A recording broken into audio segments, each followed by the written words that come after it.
All right. What's up, everybody? Let's just make sure we're live here, over here at the Status Coup. Looks like we're going. All right. We are officially live. What's up? Welcome to Status Coup. I am Ron Placone. I am not Jordan Sheraton.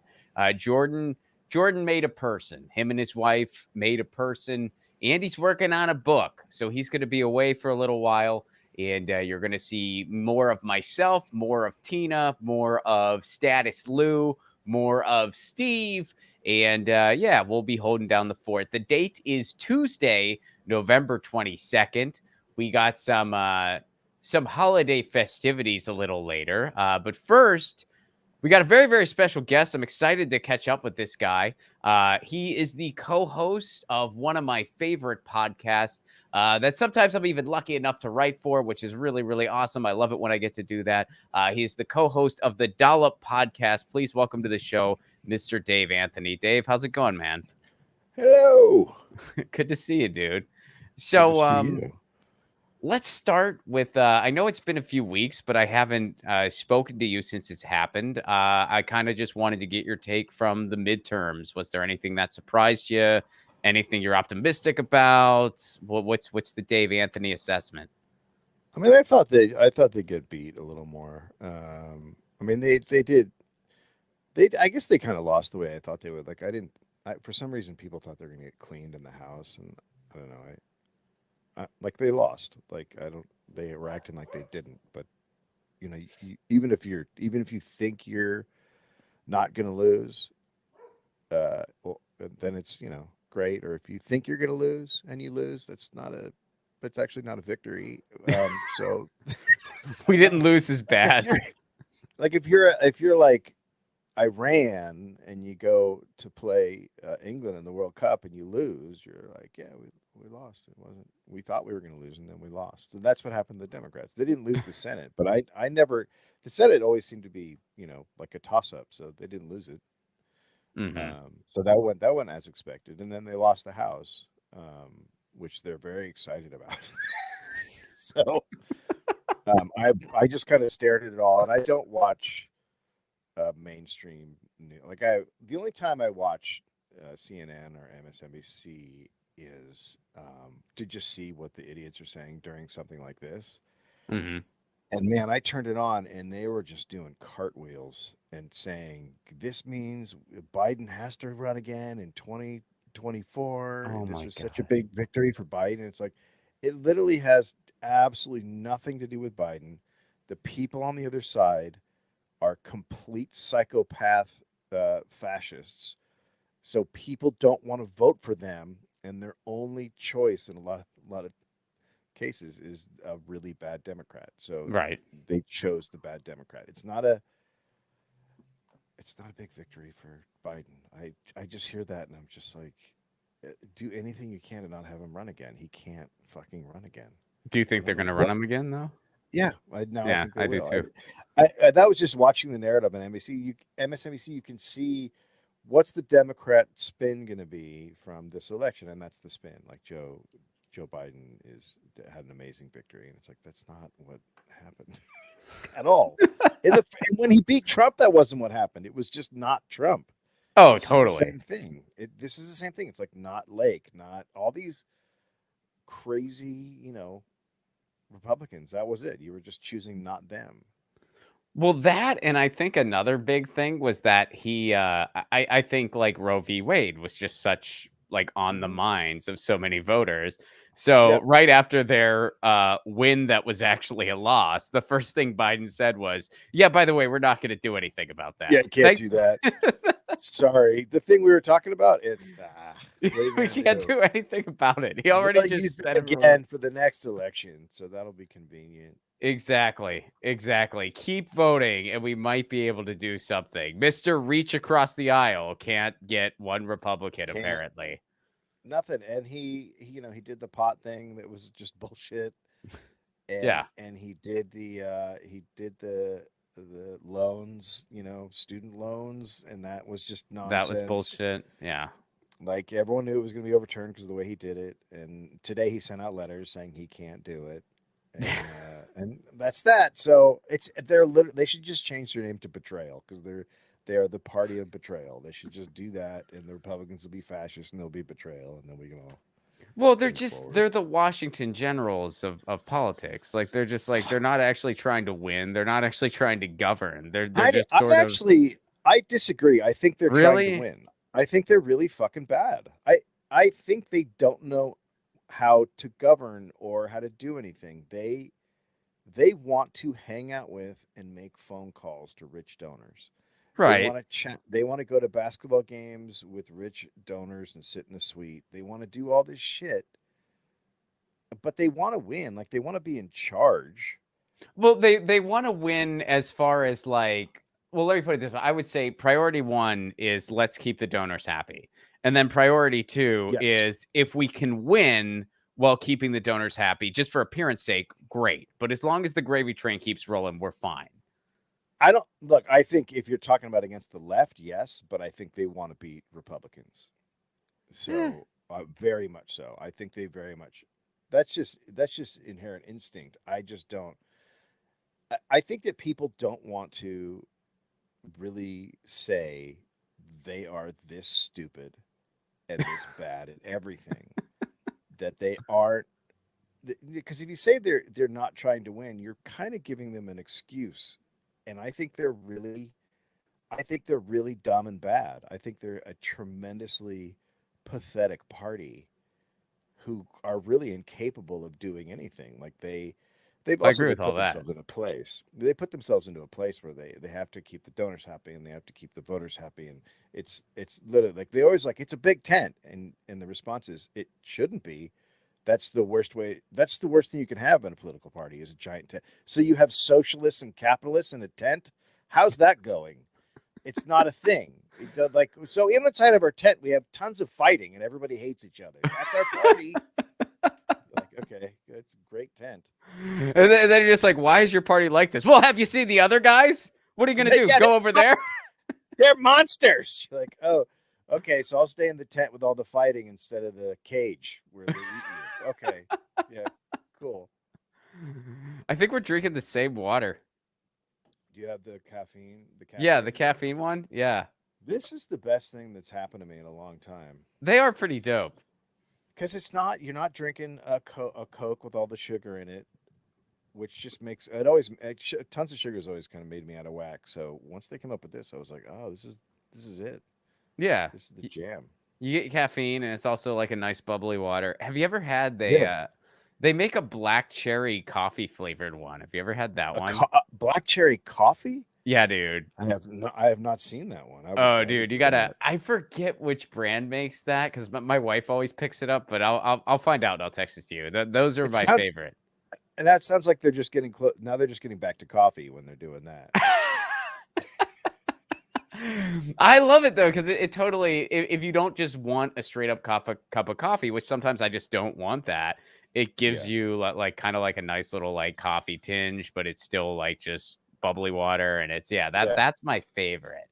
But yeah, these yeah. are pretty good too. I like these. They are. So, I want to talk a little bit about LA specifically, though, because there's a couple things, and we try not to get too LA centric on this show because it's not an LA centric show. Which, by the way, folks, smash that like button and please do leave a super chat. I will get to those at the end.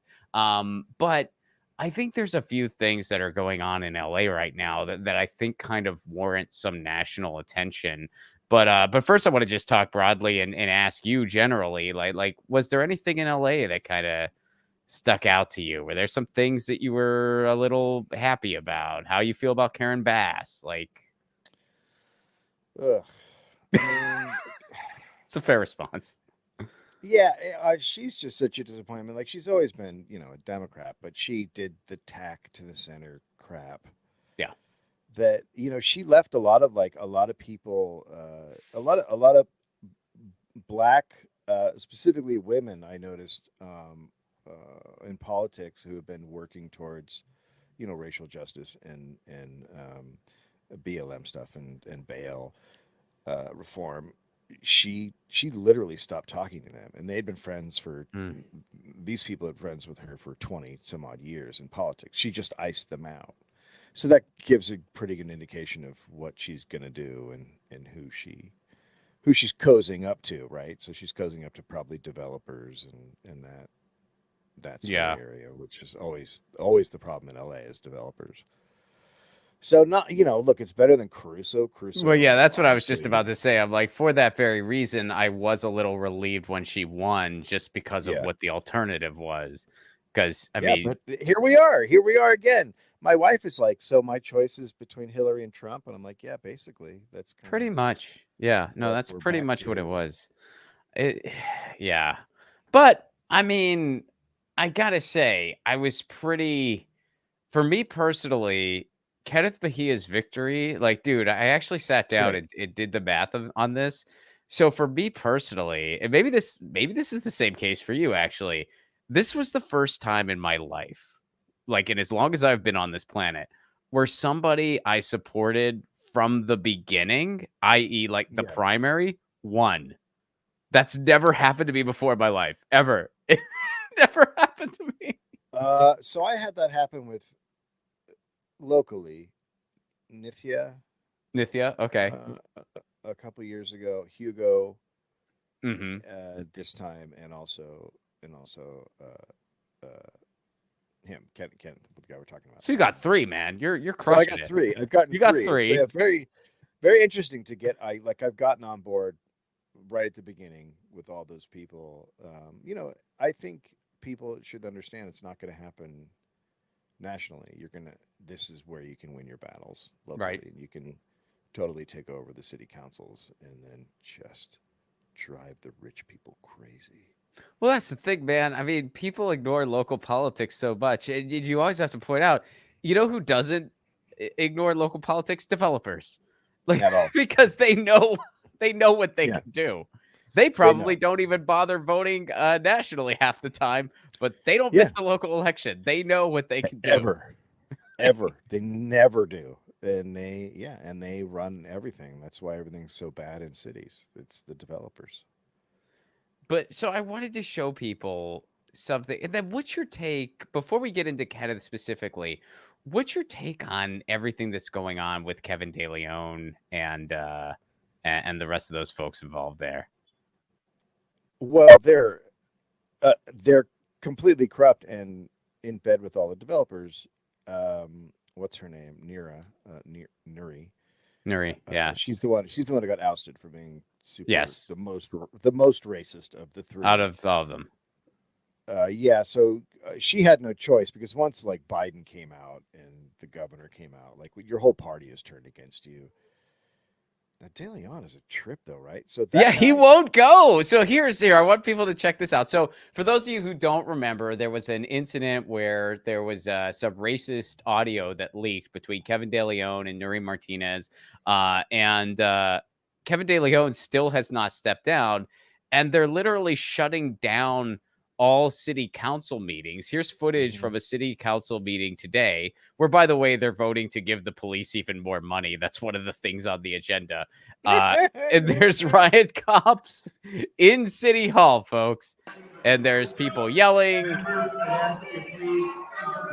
They're literally holding local government hostage. Like Yeah, Kevin I De mean Leon is literally like that looks like out of a science fiction movie. I mean, it right. really does. It looks like a dystopian science fiction film. Also, because the background looks like it's from the '60s when it was probably built. But yeah, it looks. It's just crazy to watch. You're like, oh, so you're just gonna keep doing the thing that's really terrible? Okay. He's And holding the there's city hostage. Like he won't he. step down. So they're protesting every meeting, which is great. I Yeah, love to see it. I'm like they power to should. them. And like it's awesome. But it's just like this one dude is literally like he won't step down because he's getting his salary. That's exactly it. He's getting his salary. Like everybody knows what's going on. He'll lose his house or whatever the thing is. Like he can't go. Like he's a guy who's like I need my money for my kids go to school and the house. That's all it is. He doesn't give a shit about any of this stuff. Well, He doesn't. and then He's a terrible. He's just one of those guys that when he came in, you're like, will he be a little bit better than he? And you're like, nope, he's as bad as all the rest of them. He only yeah, hurts there was people. always something about him that was off, man. Like Yeah. when he did the Senate run, I'm like, no, I'm not buying this You know guy. what? It came down to him and Feinstein. I was like, much rather have him than Feinstein. Sure. Yeah, between those two. Yeah, because then now you're like a Trump, like she's Yet basically again, Trump here we in are. my book. So it's hard to watch. I still like would. I think I did vote for him when it was him and Feinstein, but I think I it's left not a it good blank, but I choice. supported someone else in the primary. Yeah, there was Like, a there were lefty. Her three name was lefties. Kathy. Yeah, there was Yeah. one left woman who had the lead. The left needs to stop having three lefties and get the fuck out. Just That was yeah. Get out. Like stop it. They need to It's really just hard to watch. I watch it and I'm like, one of you CIA? Like, how is this? How are you doing something so dumb that you're taking out There's a the left? chance that someone Yeah, is. they could Like, be. there is They that totally chance. could be. Yeah. No, strategy wise, we definitely could use a little work. But here's why I really wanted to bring up Kenneth for, like for a national thing here. It is amazing what he pulled off. First of all, he's going to be a city controller, not the sexiest position in the world, but he freaking made it sexy. And Yeah, he made it really interesting. He made it really interesting, and he has managed to get more votes than any other candidate who ran locally. He has the most votes. He has more votes than Karen Bass does. He has more votes than Rick Caruso does, who spent $100 million on his campaign. And he's on track to get about 500,000 votes when everything's counted. He might reach that point. And he's a 32-year-old guy. He got the support of the Times, which is crazy. Yeah. So I don't know. Maybe they just thought like, well, this position doesn't matter, so we can let them have one here. Because I don't know why they didn't just go for what was his name? Paul Cortez or something. Corkian or something like that. Yeah, something like that. But yeah, they didn't choose him, and he's been around LA politics forever, so he must have made a lot of people mad during his career, because they always go with the guy that has been there forever.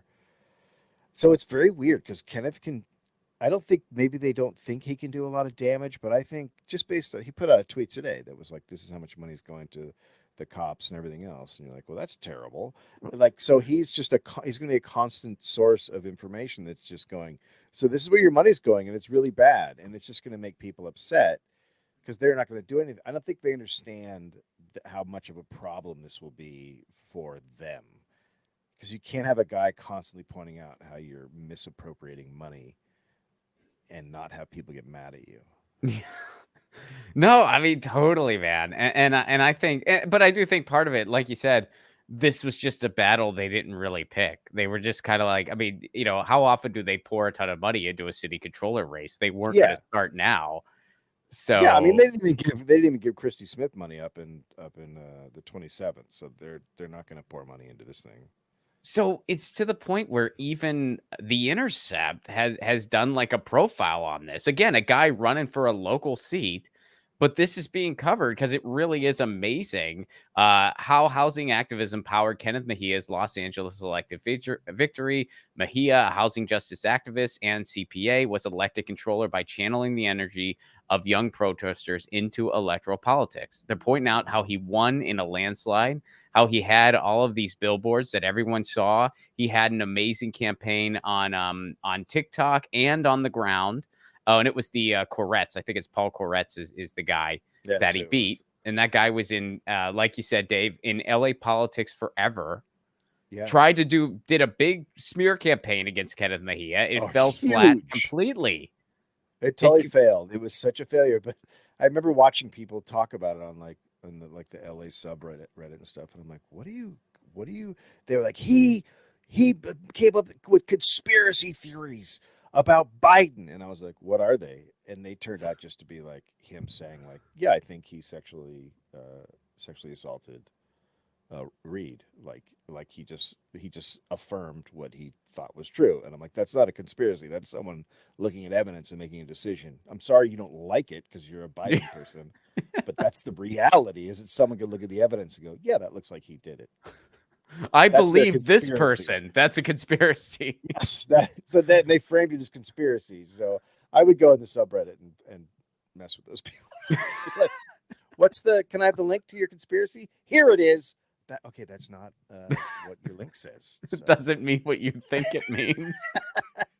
He just doesn't believe the person you like. That's all that's going on there. It's not what a conspiracy is. It's not what something you don't believe in. Wow. So you mentioned Hugo. So Hugo was in your district. Yeah, when I mentioned my like one win, I was also just to I was also referring to things that I personally could vote in. I'm sure that's like yes. Okay. Yeah. Get that. Yeah, so Hugo, and we got one. I can't remember the other woman's name who I didn't try to help her at all, but I put my efforts into Hugo. But we got one other lefty on the city council, so now we have three. we have Kind of three, four. and it's a bummer that I mean, it's a bummer Bonin's leaving because I mean, if he wasn't leaving, we would have had four, which isn't five, that bad. Yeah, I mean, that's not too It's bad. not that bad. There's 9. That's a lot. I mean, just so people understand, LA is what's known as a weak mayoral government. So the city council has all the power, and they have voted before Nithya got there. They voted together 98.6% of the time as a block. So they just do what developers want, and so this is putting a wrench in the works a little bit. Which is so overdue. Because I mean, I think pretty much all of LA's problems could be traced back to we've made it a developer's playground. Yeah, 100%. I mean, it's like that's all it is. It's the same thing as San Francisco. San Francisco's got the same issue, and most cities, honestly, developers run them. But the LA is particularly really bad. It's why our homeless situation is so bad. It's because of housing. Yeah. Well, yeah, and people kind of like they don't look beyond the tree to see the forest and realize what these developers do is they drive people out of their homes, then they use the homeless as pawns to develop where they want to and to leave other areas where they want to. And they just rinse and repeat to just maximize profits with like other oligarchs wherever, while screwing over your city because they don't really give a hoot. And it's just At all. it's so freaking corrupt, and it goes on in every city in the country. It's just here we've got it turned up to freaking 11 because it's Los Angeles and it's Southern California. Yeah, and there's a lot of rich people that can buy stuff.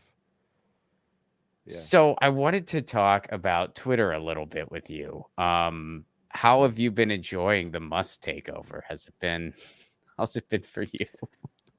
I mean, look, I love it, but it's bad. It's bad for a lot of groups. You know, there's long COVID groups that really get all their information and they communicate on Twitter, and there's marginalized groups that really use Twitter. So to say that first of all, but it really exposes the super rich for what they are, which are just bullied knucklehead idiots. Like they're just they got what they got because they had a bunch of money, and it doesn't actually.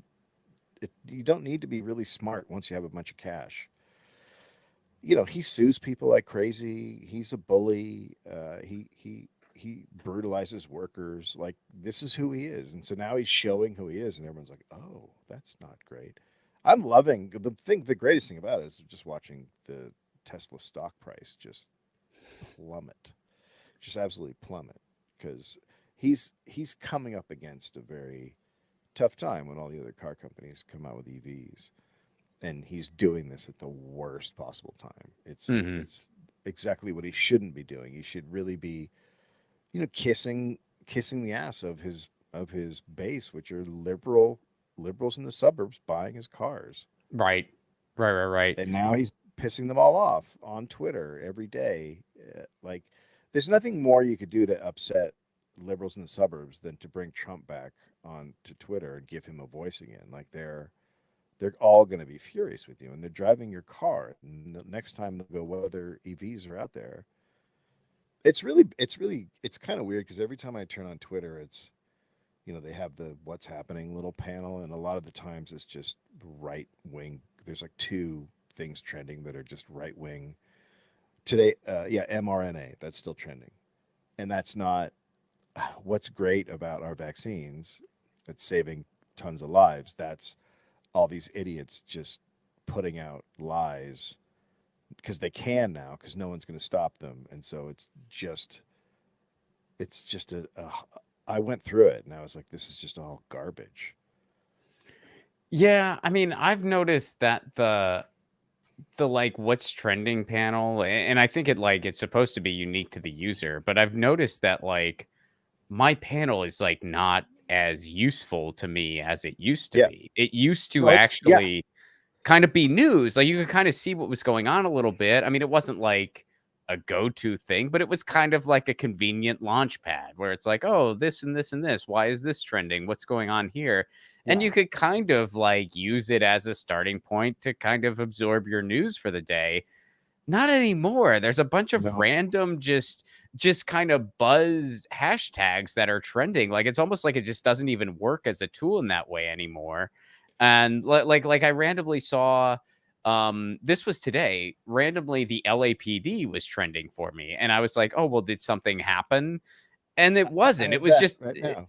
yeah, like it was just a random trend though. Like there wasn't anything super particular other than I guess just oh, they're trying to give themselves more money, but there were just a bunch of unrelated tweets in like a series. Like it wasn't like, "Oh, this is the topic." So Well, it's like, what I've okay, noticed is if you go into those topics, you'll find that it's mostly right wingers tweeting about it. So when I mm, go into Twitter, and it's been this way for a long time, I'll get soccer tweets. I'll get very specifically Man United subjects mhm. that'll be over there. Those are all gone. I don't get those anymore. I have one soccer in all my things. I have one soccer thing, which is really weird because it's been a lot. And then it's like mRNA, LAPD, the IRS, Coinbase, boycott Tampax, which is a right wing thing now because they have an ad with a trans person in it, and so the right wing's like, "What is Tampax doing?" Okay. So Give I me didn't even know about that. That's Yeah, because I'm interested to see what the right wing is doing, and so I go in and look. I'm like, oh, so you're all screaming about Tampax right now. That would never before have been in my thing. So they're specifically putting up right wing.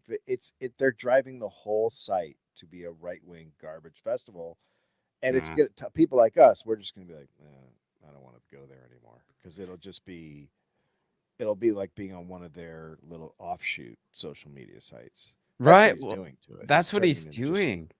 yeah. But now he has to answer to the advertisers because people are leaving Twitter. And guess what? Advertisers, they don't really give a hoot what people are talking about. They just want people to advertise to.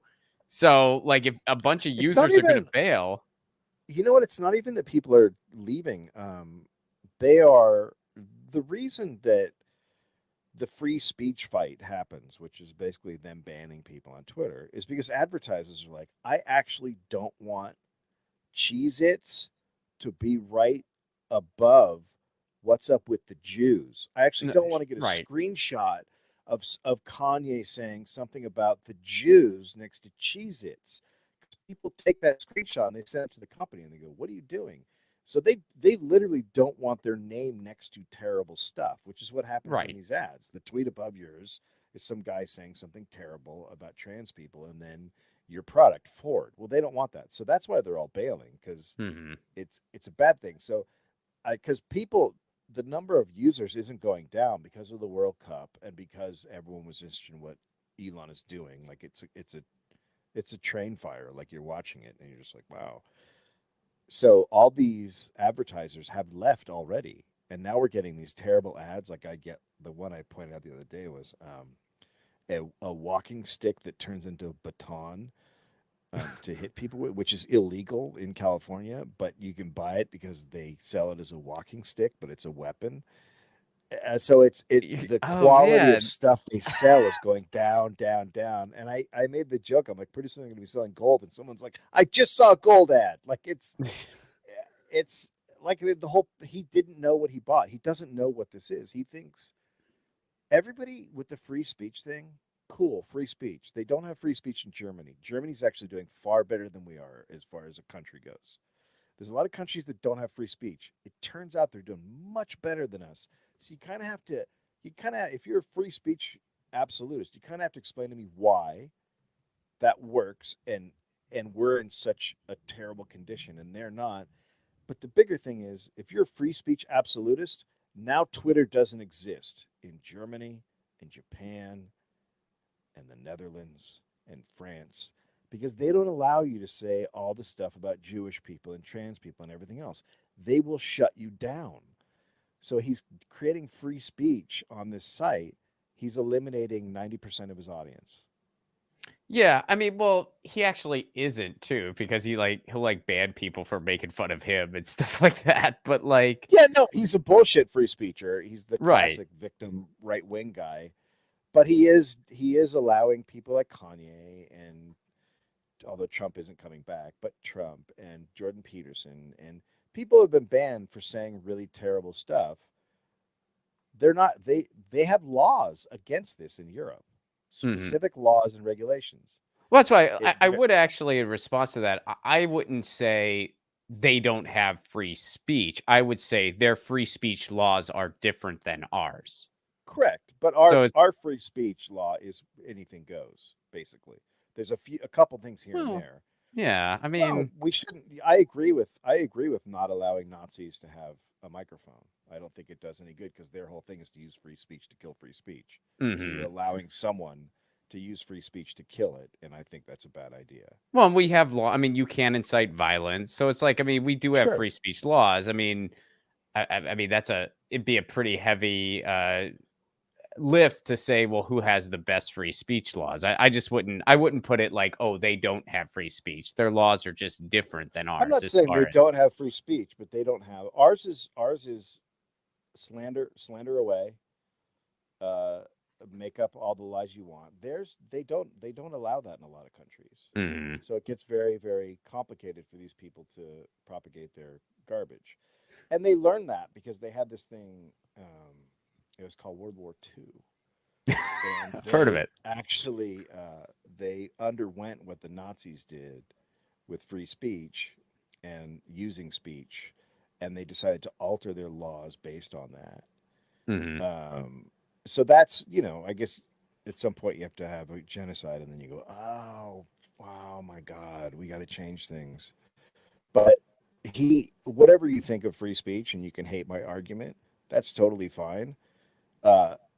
It doesn't take away from the fact that Elon Musk is an absolute idiot, because he is going to get Twitter killed in all of those places.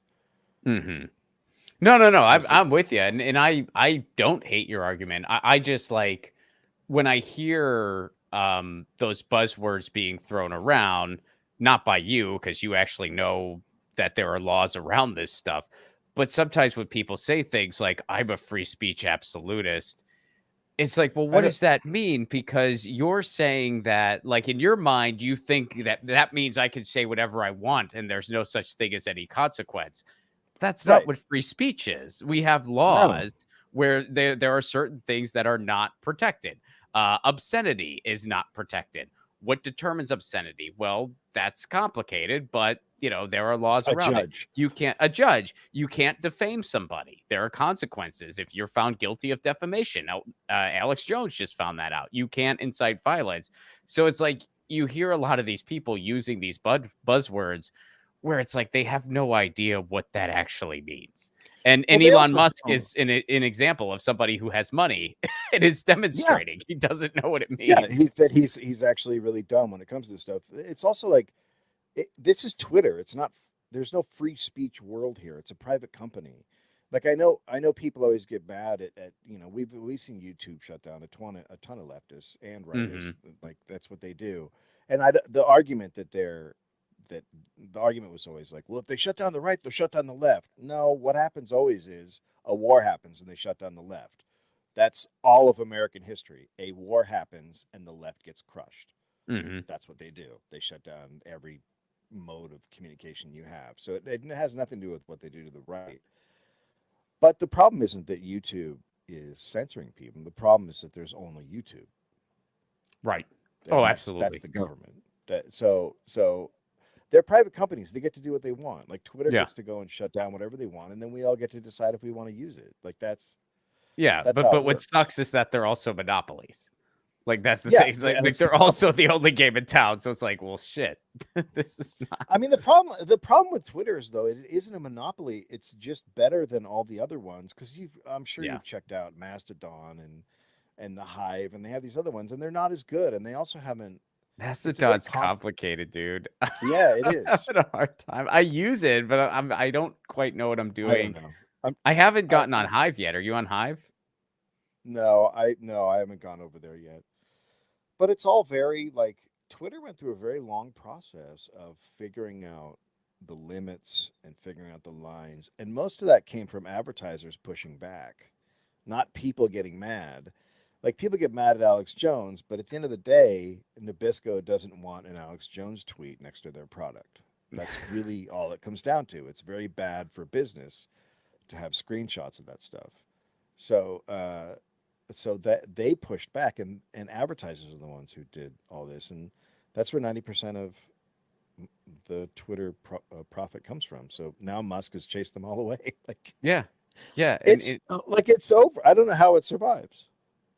yeah, and kind of like what you were saying earlier, like it does bum me out to a degree because Twitter is a valuable tool despite all of its flaws, and it is Yeah. better than the other ones, you know. So I don't I know. mean, for me I personally, COVID is it is Twitter has kept me from getting COVID.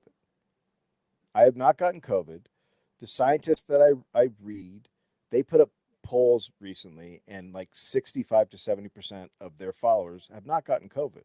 So that means we are all that 65% are all in the 6% of people who have not gotten COVID because we're following specific scientists telling us what to do and when to ratchet things up and when to change things. And I got that all through Twitter. mhm. I wouldn't have gotten that if I didn't have Twitter because where would I go? Jimmy Dore? Sorry. Sorry, Ron. But where would I go? CNN, MSNBC, like any of those, like which breaking points? These are all people just out there spewing fiction about COVID. And so I don't know where I would go without Twitter. I don't know how I would have sort of maneuvered my way through this. Hey man, I'm one of the most cautious people I know, and I still got it. So kudos Yeah. to you. Kudos to you. Yeah, I I mean, it's everybody. Just because I'm conscious doesn't mean I'm not going to get it. But I know me being super aware of it has helped me considerably avoid it. You know what I mean? Doesn't yeah, mean I'm going no. to keep avoiding it, but right now I have. No, hey man. Kudos to you, dude. Kudos to you. Um, so I wanted to share this one last thing before I let you go. Here's one little blip of good news as far as all the Is it the decisions. is it the boycott Tampax? Yeah, we're gonna boycott Tampax. No, dude, check this out. So Elon Musk has made a bunch of bad decisions, but here's one that maybe might be, if he's serious, a good thing. Uh Twitter is Oh yeah. making DMs encrypted and adding video voice chat per Elon Musk. So hopefully he's sincere Uh, here, but you know, Musk says the creator of okay. Signal is interested in helping make it so that I can't look at anyone's DMs. So here's where this originates from. So, like, Elon, before he had Twitter, tweeted that he thought that all DMs across social media should be encrypted, which is a point of view I agree with. I totally agree Yes. with that. They should be encrypted. So, Fight for the Future, full disclaimer, an organization I collaborate with, they they retweeted that, called him out. They said, "Hey, Bus, do you still feel this way, or have you changed your mind now that you're the guy in charge?" And you know, it looks like, fingers crossed, he's gonna maybe deliver on this one, and there's gonna be encrypted DMs on Twitter. Which, for anyone who's not in the know on that, encryption basically just means your DMs are very protected and people can't just go in and see them. But I don't trust him. No, I mean that's why I'm saying fingers crossed. I mean, Yeah. like, I mean, it almost seems like more worrisome to me that he would say they are and they would. You know what I mean? Like I'm not going to put my the the communication I'm really worried about. I'm not going to put that in Twitter, even if he says it is, because he's a right winger. Like, Yeah. I don't trust him. Oh yeah. At Oh the end yeah. of the No, day. I'm still not gonna like be DMing anything sensitive on Twitter or Yeah, any no. social media for that. If you're involved in a protest, like that group did the protest at airports recently, where they went and shut down all the private airports, an environmental group. I would you talk on Twitter about that in DMs Mhm. if he said it was encrypted? Right. No. No, I hear you. I mean, it is a good thing, but it's like proceed with caution, especially since, like you said, Yes. like how can we trust this guy? But No. hopefully, I mean, hopefully it does happen, and then other social media will follow suit. It would be at least a little sliver of a victory compared to everything else that's going on. Do you know who he banned today from Twitter?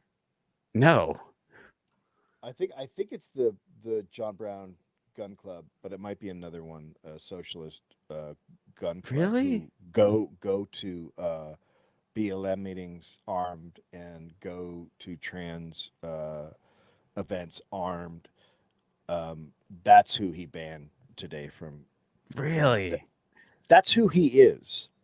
He's bringing back all of the right wing people, libs of TikTok, the people who are getting people killed through Yeah. inciting language. He's inviting them back, and he's banning the people who protect the. This is fascism. This is what fascists do. Yeah. Straight up. No, I mean, well, we're knocking on the door, man. There's no doubt about it. Like I mean, I would say we're there. Like, what would you? I don't.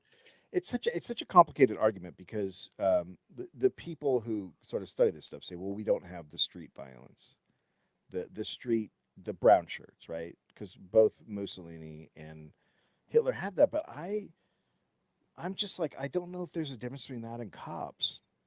Mm, Cops are man. very much like it's morphed into fascism. To me, is something that would change with the times, and it just seems like. So, are we there? Well, I think if you're a black person living in America, you live under fascism. Hmm. I don't know if I do. I don't. Those aren't my rules. My rules aren't if I get pulled over, am I going to be killed? I don't have those rules. So I think they do. But trans people are. Yeah. So but isn't that what fascism is? Like white people get a pass for a while. I mean, they come after the socialists, but So I don't know. It's a very complicated argument. Are we there or Yeah. not? Like, because I always think of like, are we there? And I always think of Chile in 73. Are we in a stadium right now about to be executed? No. Right. You Well, know. that's the thing. It's like, yes, it certainly could get worse as far as are we there yet? But it's like, it's impossible not to notice all of the warning signs because we have all of them. Yeah. I mean, we have Yeah. every single warning sign amplified to 11. So it's Mhm. like, okay, we better, we better kick over this pot before it really starts to freaking boil. Like, Yeah, and like someone pointed out that the shooting, at the club, um, the four trans and gay people who were killed, they tackled and took out the guy who stopped the shooter. yeah. Just like Uvalde, the cops aren't working for us; they're Yeah. working for the shooters. Hmm. The last two big shootings, the cops have been working for the shooters. Just so you're aware of what's happening. Oh, yeah. So yeah, is this fascism? Like, looks like it to me. A lot of people say it's classically not, but I don't know what that means anymore. I don't know what the difference is between just right wing nightmares and fascism. We're definitely having, we're definitely now moved into, these aren't shootings. These are political massacres. No one should call them shootings. When a guy goes into a gay nightclub and shoots up, and he's a right winger, it's a political massacre. He's massacring people that he is politically opposed to. And so we've had several political massacres. So Well, how does it? Well, I mean, let me ask you this: how do you kind of like grapple with all this as a parent? I mean, you have kids. I'm gonna raise him to be a fascist. I don't know. I think about that. Like, we've talked about moving out of the country. You and I have talked about it a lot. Yeah. He's got a lot of anxiety, so I try to, keep him out of the news, away from although he's on TikTok, but he sees it. But for some reason, I think he just looks at a lot of sneaker stuff. So he's not, I think his TikTok is mostly what's going on with sneakers. Um, so I don't think he's seeing a lot of the stuff, and he'll ask me, and I'll be like, "Yeah, it's going on, but we're okay here. It's California, and we're up in the hills, and like we're kind of okay." I know, I'm not worried about where I live. I'm not worried about a lot of violence here. Hmm. If I lived in Austin, Texas, or Athens, Georgia, I'd be worried. What But do you have against college towns? I'm this is my signal to go get them. But if you're in a blue place surrounded by red people, then um, you might be dealing with much more violence than I do up in the hills of Los Angeles. It's a wait and see game. I will say this. I did think the elections were hopeful in the sense that they really did vote out the loons. They really didn't vote for the crazies. Hmm. So maybe the voters won't go there. Maybe we've reached a limit. The one thing about Trump was it was just exhausting. To listen to him and to just hear all that crap all the time. It's just tiring. You're like, okay, I get it. You're a troll. That's what Elon Musk is. You're like, okay, dude, I get it. Yeah, you're a troll in the world. Okay, congratulations. So I think people hit their limit as far as just being like, okay, enough. Just some normal shit, kind of normal, less normal, more normal. Like I think we're there.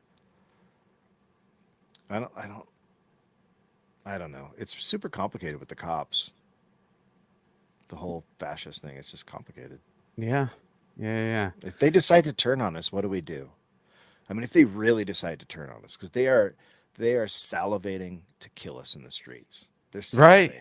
And all they need And is like a go signal. yep, Like that's the thing. Like whenever you hear these people who are just like, oh, it's gonna come down to an armed resistance and stuff. I was like, how do you think that's gonna go?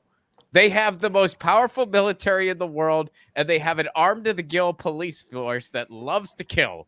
How do you think here's the that is going to go for the rest of us? here's the interesting thing. The military has been preying upon poor people for years. So those Yeah, people aren't all right wing. They sure. taught a lot of people who aren't right wing how to handle battle and how to handle weapons. And certainly in the inner city, those people know a long time ago not to give up their guns. So I don't know if there is an overwhelming force. Like the cops would be the biggest problem, Hmm. but but cops are now working in this mindset of like they're all trying to kill us, which is because they've been killing us for so long. So I don't know. I really don't know how. I don't know how that plays out. Like, do they have all the weapons? I don't know. I don't. I think people would be surprised as far as who falls into which camp. The cops 100%, Border Patrol 100%, ICE 100%, all on their side. But then if that gets really murky. Interesting. Yeah, I don't know. Maybe it's not maybe it's not quite as bleak as I think. I don't know. But Everybody has their different power structures. Like we have all the money. The blue states have all the money. right. And so what do you do with that money? Now, do they have all the food? People always say they have all the food, but the companies have all the food. So, I don't know. It's a super weird um, thing. And there's a podcast called "Could It Happen Here?" I think that's what he called it. But anyway, it just kind of breaks down 10 scenarios of the way things could go wrong in America and start fighting. And it's very interesting to like sort of think it out and be like, oh, this is interesting. And it definitely he sort of counters narratives of like. And also, after Trump got elected, most gun purchases were by Latinos and other people of color. Hmm. I gotta listen to that podcast, man. Maybe maybe there's a few things I'm missing. I gotta check it out. I mean, I'm curious. Dave, thanks so much for hanging out, man. Please let everyone know where they can find you. I have a podcast called The Dollop, and we have a new one called The Pastimes, which is on the Dollop feed, which Ron has done a lot of research for. And then I'm on Twitter at Dave Anthony. I'm on Instagram at Dave_Anthony_, and I'm on Mastodon. I think just Dave Anthony there. I don't know what Mastodon is yet. I'm not quite sure either. I was real confused when I had to join a server because like I was only given a couple choices. Like I don't think I understood how it worked. Yeah, So, I joined it. I joined it in like 2017, and it's just been sitting there. And I went in to look at it, and I was like, "Yeah, there it is. There's the." And I started following people just in case Twitter goes away, because it seems like Twitter is going to shut down because of all the problems he's created. So, yeah, but it's like I can't follow certain people. They're like they're on a different server. I'm like, "What are you talking about? Why is Ron on a different server?" they said it's Why not can't I follow supposed to be Ron? that way. You're supposed to be able It's to not? follow whoever, but Oh, then it screws up. I mean, I don't know. It's weird. Like that's what they oh, said in an article I read. They're like you're supposed to be able to follow whoever, and you can no. switch servers if you want to, but I don't know. I mean, I I'm on a I don't know what random that means. server. Yeah. I mean, I'm on How a do I server switch that's servers? I don't know. I mean, I'm on a server that's not even meant for people in the United States, and I didn't realize It's that. not. I just no, I'm on I was given like 3 or 4 choices, and they were all like these random like hobby type things that weren't hobbies that I had. And then there was Mastodon Green, and I'm like, well, Oh, I care about climate change. I'm an environmentally, so I feel yeah. like this is the clearest glass for me. So I joined Mastodon Green. And then when I Oh, read more details, they're like, this is for people in the EU. And I was like, oh shit. Well, I don't I don't live in the EU. But that's where I'm Yeah. at. I'm on Mastodon Green. I'm on Mastodon Gynecology. I probably made some bad choices. I don't know why I'm there, but I'm meeting a lot of interesting people. Yeah, I mean, but all your other server choices were even weirder. It was like Yeah. gynecology or toothbrush, and you were like, "Well, I'm gonna Yes. go." No, I looked at him and because I couldn't get into it. I have an account. I've had it there for 5 years, and I looked at it on the app and I was like, oh, how do I just log in? And I was like, oh, I don't know how to log in. So I was like looking at all the different categories. I was like, I don't want to be a bird. I don't want to be on bird Mastodon. Do we talk about birds? Like, yeah, really weird. Yeah, dude, it is weird. It's not But an. It's not a. It's not an. It's not an option. It's not like a second Twitter. It's nothing remotely like that. yeah, it's too not user accessible, I think. And I feel like they kind of like it that way. Like I feel like they kind of like Yeah. having and that's okay. Like that's fine. Like that's your thing. Great. But yeah, I don't think it's ever gonna be as big as Twitter. That's just not gonna happen. And I read a guy who does stuff for Twitter, who does like legal stuff, and he's like, we've gone through. He goes, you kill people with social media. Like people, there's a whole body count of people who commit suicide and do other things. So you have to constantly be changing your social media platform to deal with, causing the least amount of damage. And he's like, Mastodon and Twitter are nowhere near where they need to be for this many people to come on board. Well, that the other thing too that people don't they just try to ignore a very inconvenient truth, but a truth nonetheless, is they don't realize that all of these things have tons of Wall Street cash behind them. Yeah. So they play the Wall Street game where you're just handed a certain amount of runway, and if you don't go billion in that couple years, you're donezo. So Mm-hmm. that's why it takes so long for there to be another Twitter or another Facebook or whatever. And so if you're not competing at that level, it's just the reality is you're never going to be able to compete with the Googles of the world or the Facebooks of the world. It's just not going to happen. Yeah, when I read tech people and they talk about Mastodon, even though they want it to be something, they're like, it's not, it can't work the way it is. It's not something that can handle this. which is Yeah. interesting. Like, you know, I think Well, Twitter will go bankrupt and he'll have to sell it to someone. and then it might get good again. That's Yeah. my hope. Like, hope it bounces back. I'm hoping it bounces back. I really am. Yeah, it could. It really could. He's definitely going to drive it into the ground. Like, Oh yeah, he's well yeah. on his way. I mean, it's Yeah. like, it's amazing. Yeah. How many billions he's already blown through so far. Oh God. Well, right on. Dave, thanks so much for being here today, man. And everybody, check out, if you haven't listened to The Dollop yet, you definitely need to. It is one of my favorite podcasts, and I really love it when I get to write for you guys. It's so much freaking fun.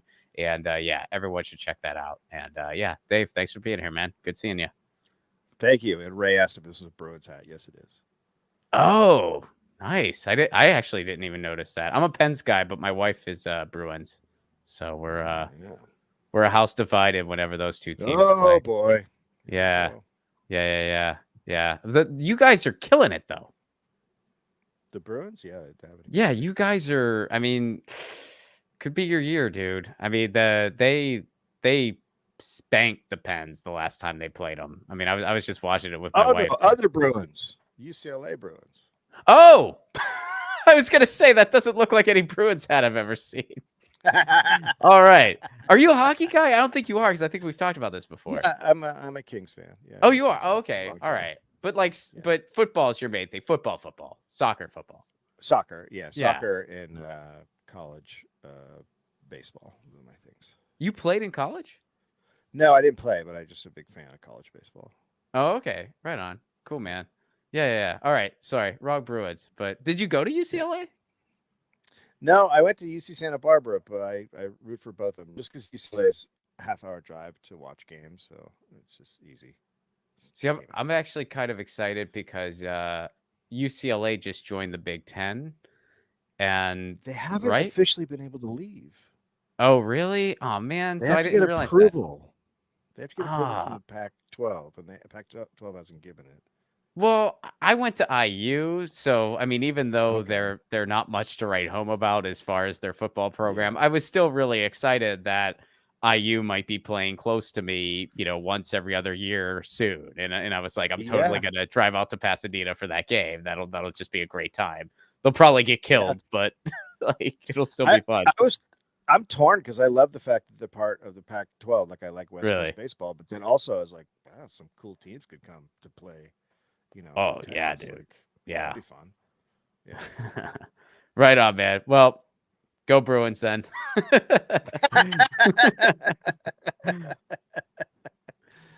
Thanks, Dave. Good seeing you, man. All right, man. Cheers. Peace. Dave Anthony, if you have not, again, check out The Dollop. I'm sure a lot of you are already listeners or at least are familiar with that podcast. Such a cool podcast. So freaking cool. And folks, before we get out of here, first of all, do leave a super chat. Smash that like button. Smash it. And we got one more thing before I get out of here. And that is going to be a Thanksgiving themed thing, thanks-taking, whatever you call it. And this is a tradition over on Status Coup, and I am doing it this year because, again, Jordan is out. He made a person recently with his wife. So they are doing the, hey, we recently have a person thing that people who recently made a person do, which is not a lot of sleep. I'm not a parent myself, but it's a pretty intense thing. I've been told. And so here's the tradition of the 5 biggest turkeys, the biggest political turkeys of 2022. So this year, you're getting my 5. You're getting Ron Placone's 5. Now, few disclaimers before we get into my list. First of all, later on, we're not with Colin today. Colin's not here on the 1s and 2s. I'm running the ship myself. So later, Colin's going to put some nice little graphics up in post. But for now, you just got me and my words. But I'll tell you guys that few quick disclaimers. One, it was hard to pick just 5. I mean, that's pretty hard. Just narrow it down to 5. Not an easy task. But I did. And I'll give a few honorable mentions. I mean, first of all, if I wanted to go obvious, Marjorie Taylor Greene, Bobart, Joe Manchin, Kristen Sinema. Those are some obvious ones. They did not make my top 5. I wanted to do a little maybe less apparent on the nose ones, but they got to get some runner-up shout-outs nonetheless. Nancy Pelosi. If the year was 2020 and not 2022, Nancy Pelosi would have made the top 5, largely due to her being the so-called queen of the resistance, yet she did nothing in regards to stopping Trump, even when she could have. That last Supreme Court pick, she could have used every stall bill tactic in the book. She could have threatened a government shutdown. She could have used the bully pulpit of public opinion and said, we're having an election in a few months. The guy who we just impeached should not be able to appoint a Supreme Court pick. We should let the voters decide with the election in a few months. She did none of those things. None of them. She promised to use every arrow in her quiver. She did not shoot any arrows. She is the anti-Robin Hood.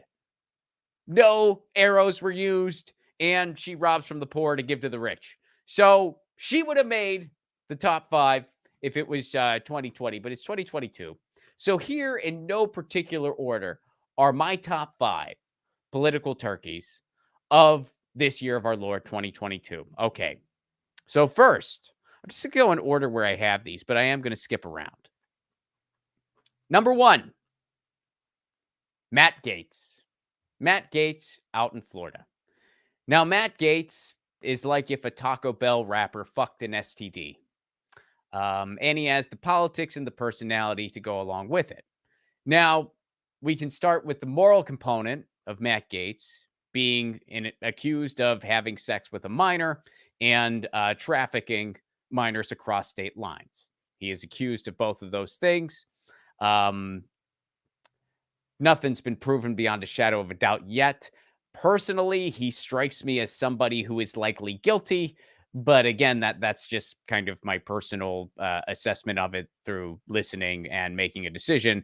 That's not actual evidence. So, we'll say we'll go with alleged to be journalistically on the up here. But let's put that aside. Or just, it's been mentioned. Matt Gaetz is the newest face of the so-called right-wing populism movement. Now, right-wing populism in and of itself is an oxymoron. It's not really a thing. It's because populism as a concept has been completely hijacked and bastardized. But Matt Gaetz is giving people this illusion that he is somehow bucking his party and somehow going against big business due to some of the rhetoric that he spouts. And he's kind of the new face of this movement, so to speak, in the Republican Party. This is a complete joke. This guy has never stood up to big business in any meaningful way, policy-wise. And here's the big one. He's against the minimum wage. The guy's against the minimum wage. Only in the United States, literally only in the United States, could somebody who is vocally against the minimum wage make the case that he's also for working people. And there are some people out there desperate enough to actually believe it. Only in the United States, where you have two Wall Street sponsored parties, Wall Street Team R and Wall Street Team D, could something like that happen. So Matt Gaetz, in carrying on this complete nonsense facade, we need to just eliminate the whole term right-wing populism. It's not real. And he's a big face of that. So Matt Gaetz makes my top 5. Next one in my top 5. Now, this might be a little bit of a, really, Ron? That made your top 5? Yes, and I'll explain why. Pete Buttigieg. Now, you might be thinking, gee, Ron, I'm no fan of Pete Buttigieg, but that's a kind of random choice. I mean, he hasn't really been showing up much of anywhere this year. Exactly.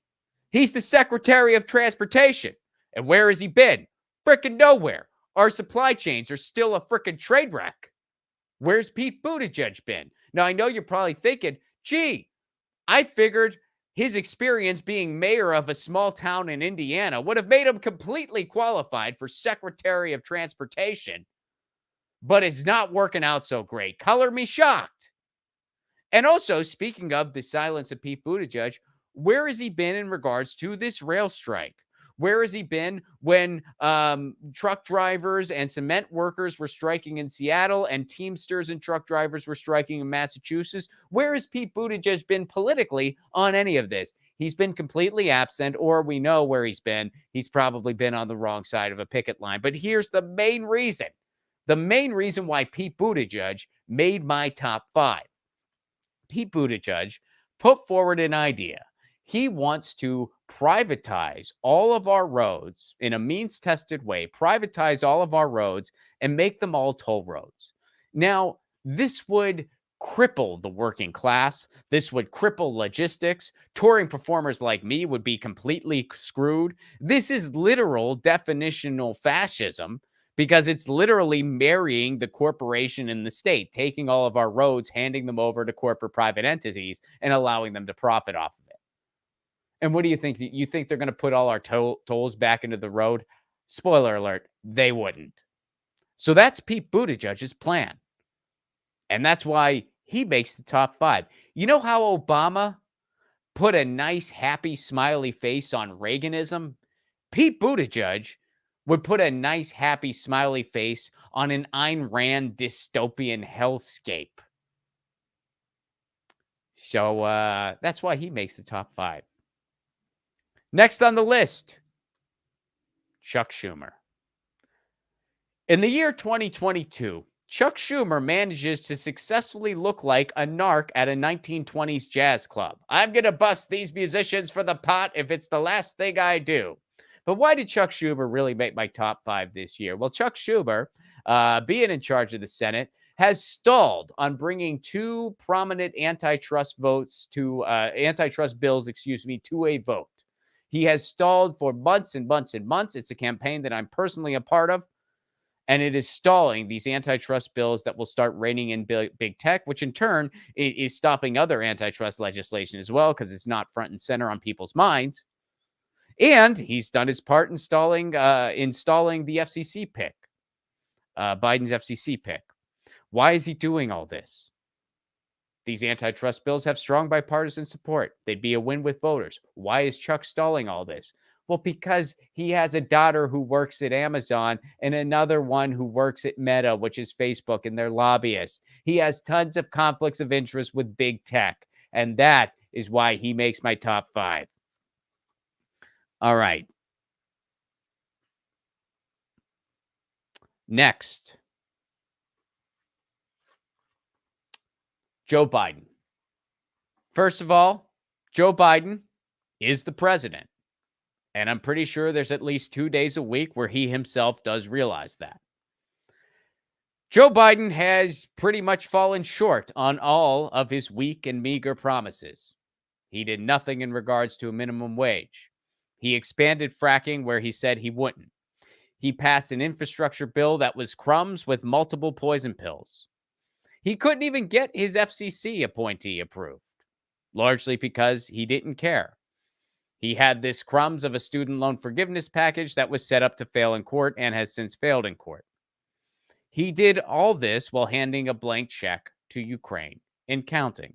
He has downplayed a public health crisis for political gain. Now, of course, the last guy did that too.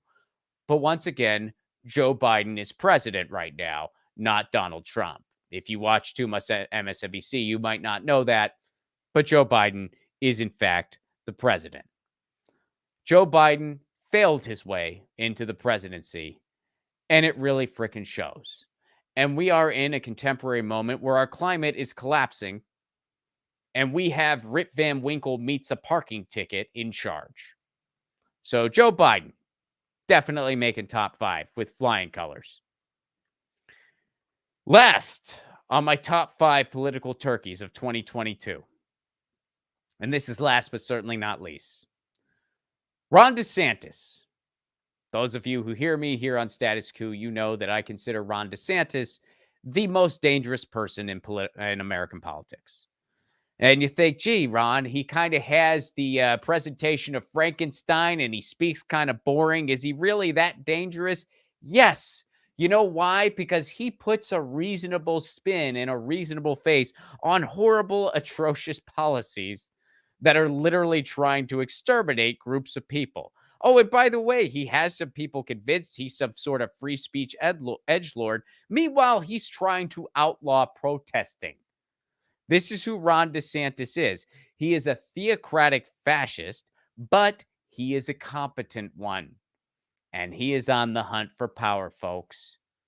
And if that guy gets near the White House, wow. You think Bush was bad?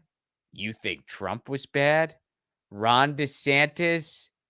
Wow. If Ron DeSantis becomes president in 2024, just buckle in to a plane seat that's flying to a destination that isn't the United States, but they're going to let you stay there. Just kidding, sort of, not really. So there is my top 5 political turkeys of 2022. We got Joe Biden, we got Chuck Schumer, we got Matt Gaetz, we got Pete Buttigieg, and we got Ron DeSantis. Now, some of you who still subscribe to some of the Wall Street spots or teams, you might be saying, gee, Ron, I noticed there were 3 Democrats and only 2 Republicans. I guess you're just a little soft on the Republicans because there were 3 Democrats and 2 Republicans on your list. Well, here's the deal. It is 2022. And up until very recently, one party had control of the White House, the Congress, and the Senate.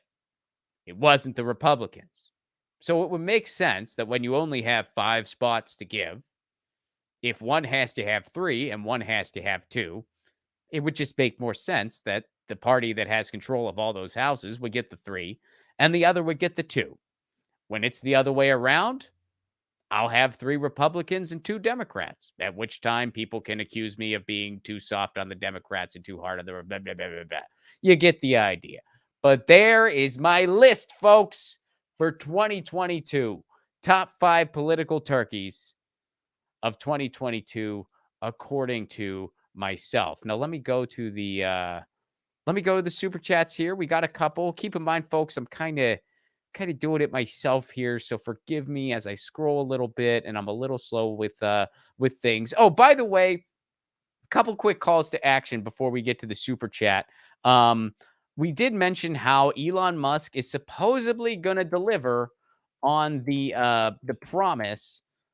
Well, he didn't really make a promise, but he's supposedly going to deliver on the whole. He's going to make our DMs safe. This is a good thing, even though, like Dave pointed out, and rightfully so, can we trust this guy? And could he just reverse this at any point? Still be careful with your DM regardless. But this is a good move. And by the way, you can sign the petition to demand all encryption protections across social media. Go to makedmsafe.com. That's makedmssafe.com, which of course means makedmsafe.com. Sign the petition and let your elected officials know that you demand encryption protection across social media. Of course, it doesn't solve all of our problems, but it's a good thing for people. It really is. So please do sign that petition. I think the fact that Elon Musk is saying he's going to deliver on this, I think that's proof that it worked. I think it's proof that that campaign works. I think it's proof that when people called him out on Twitter and said, hey, you were calling for encryption protection before you bought Twitter. Now that you're the guy in charge, do you still feel that way or no? I think it worked. All right. Let me go to the super chats now. Let's see here. Des Boss Fleisch. What's up, man? I think you're actually, I'm sorry. I didn't mean to, I don't know. I don't know your gender. I didn't mean to assume there. I thought at one point you left a comment indicating you were a dude, but I might be mistaken. And if I am, I'm very sorry. But anyway, sorry about that. Das Busch Fleisch, what's up? I remember your Twitter space where you told us about your garden. Your plants trusted you and you let them die. I know. I know. Thank you for the super chat contribution, first of all. And yeah, I was doing Twitter spaces where I was talking about my gardens. Well, calling it a garden is quite generous. It was a tomato plant next to a squash plant, and they did not make it. I screwed it up. Now, somebody was nice enough to send me a shade cloth. I got a shade cloth, but it was too late. They had already died by the time I got the shade cloth. And so I wasn't able to save them. and it was really sad. It was Venetia, actually. Venetia sent me the shade cloth. Venetia David over in the UK. Thank you again for that, Venetia. And I'm sorry that I could not keep them alive. But yeah, my plants did die. And they trusted me. They trusted me. Now, I did get some cat grass for Lucy. I did manage to keep that cat grass alive for an appropriate amount of time. You don't really have to do much with cat grass, occasionally put it in some water. But I did somewhat manage that. So maybe I'm getting better. But I will try to grow food again. But thank you for that super chat contribution, Despos Fleisch. What's up, Chris Garrett? Thanks for keeping the Turkeys of the Year tradition going. Thank you very much for that, Chris Garrett. Much appreciated. I appreciate you very much. So thank you, Despos Fleisch, and thank you, Chris Garrett. And thank all of you for tuning in today. We had a little bit of a different type of show today. You know, the holidays are coming up, and the holidays are coming up, so we kind of had a more kind of fun theme show. And of course, Dave, I love talking with Dave. Dave is such an interesting dude. He has such an interesting perspective. And I meant to say this to him during the show, but I forgot to. Dave was one of the guys that, as far as friends of and colleagues of mine who were always right about Tulsi Gabbard. And when I was like, no, I'm telling you, man, she's the real deal. Her change is genuine and blah, blah, blah. They were like, no. And Dave was right. Dave ended up being right. I was wrong. And Dave has never really rubbed that in my face. He was like, hey, remember when you were wrong about Tulsi Gabbard and I wasn't? Dave's never done that. None of my friends have that were right about her. And I was wrong. And I meant to mention that to him. And be like, hey, man, thanks for being humble in that moment and not reminding me how wrong I was about freaking Tulsi Gabbard a couple years ago. But anyway, Dave, I always love talking to Dave. Very interesting perspective. The whole free speech concept is that is an incredibly interesting topic, because kind of like what we were saying, different countries have different free speech laws than us. Again, I wouldn't say that they don't have free speech. It's like their laws are different, though. And who has the best laws as far as permitting people to express ideas and challenge convictions, will at the same time, try to do what is best for the safety of society. Does the United States have it best? Do other countries have it better? It's really tough to say. And full disclaimer, I don't know enough about the other laws to really compare and contrast. I really don't. I couldn't tell you, like, does Germany have better laws than we do? Does Canada? I don't know. I don't know enough about their systems.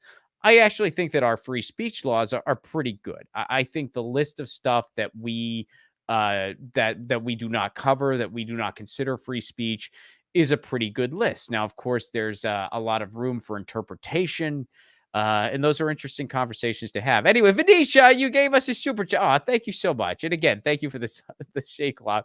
And you say, stop making Ron feel guilty about his poor plants. Oh, it's okay. I deserve it. I tried, but man, did I fail. And keep in mind, I was given a tomato plant by a neighbor of mine who does this for a living. He is a professional community garden person. I don't think that's the official type. I'm a community garden person. Here's my business card. But he does everything from he consults on urban gardens and community gardens to just basic, landscaping maintenance and stuff like that. And he's a brilliant dude. He grows, I mean, the stuff this guy grows in his freaking garage, it's amazing. You're like, how the hell do you do that? But he does it. And anyway, he told me, Ron, you're not going to screw up this tomato plant. Oh, he overestimated my ability to screw it up.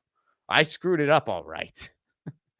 So thank you very much for that, Venetia. Good to see you. Thank you, Despos Fleisch. Thank you, Venetia.